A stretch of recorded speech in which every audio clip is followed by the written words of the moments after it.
what we're talking about now, people are going to say, oh no. And American history, as you well know, there's what's written. No surprises. There's a lot of what we call folklore. And just like any account of any history, those are geese. Just like any account of history, you have the two and they sort of mesh, just like that. And there's a very fine line between what is historically correct, because somebody agreed to it, and then a little bit of folklore mixed in. So we know that there were some soldiers here that were being treated because they had contracted a disease. What was the disease? Anybody remember? I might not know. Smallpox. And what was the treatment for smallpox?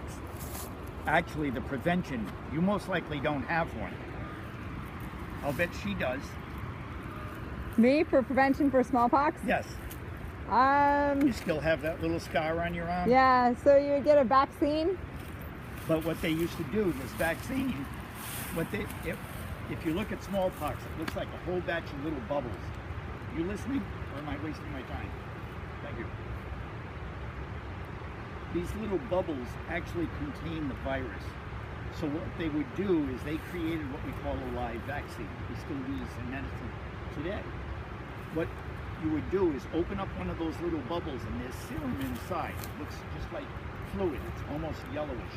They would take a little bit of that and take a healthy person and put some on their arm, and the person would get a very small case of smallpox. They'd live, and you build up a natural immunity to it. It was illegal to do that in Rhode Island.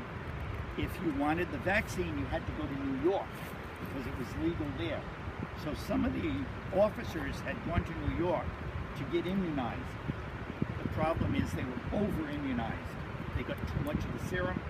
They actually got a real good dose of the disease, and they possibly died.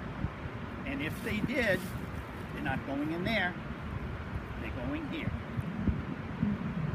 So you possibly, without even realizing it today, uncovered a clue that a lot of people are going to say, that's not right.